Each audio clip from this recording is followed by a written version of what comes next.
талабыбызга жете бербей, бизди кыргыз мигранттары Москвадан келаткандар, Москвада хостелде 1,5 ай жашагандар мына ушул жерге келип такалдык. 29 марттан тартып Москва шаарында коронавируска байланыштуу чектөөлөр, анын ичинде жарандарды үйдөн өзүнчө изоляциялоо 31 майга чейин созулат. Бул тууралуу Борбор калган мэри Сергей Собянин 7 майда бейшемби күнү шаардык бийликтин сайтында жарыяланган буйругунда айтылат. Москвадан кайтып келе жаткан кыргыздар орус-казак чек-арасын өткөрбөй жатканын айтышууда. Митингге кайтып келе жаткан 70 чукул кыргыздар казак-орус чек-арасында калып калышты. Бул тууралуу окурман тарабынан белгилүү болду. Редакциябызга кайрылган окурман чек-арадагы көрүнүштү видеого тартып алган.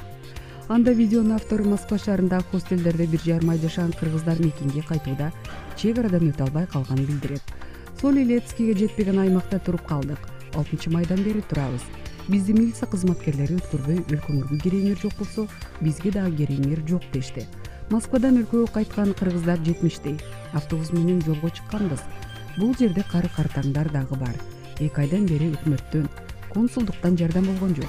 Жок дегенде ошол жерде калып калган элди алып кетсе болмок, деп билдирип жолдо калган мекендешибиз. Окуя боюнча Тышкы иштер министрлигине байланышканыбызда маалымат эртең берилерин билдиришти. Өлкөдө өзгөчө кырдаал, өзгөчө аба жаралгандан бери аба каттамдары токтотулуп, чек-аралардын жүргүнчүлөрдү алып өтүүгө чектөө киргизилген. Мындан улам аталган министрлик чет өлкөдө жүргөн жарандарды чектөөлөр алынганга чейин өлкөгө кайтпай туруусун эскертип келет. Маалымат булагы Супер KG.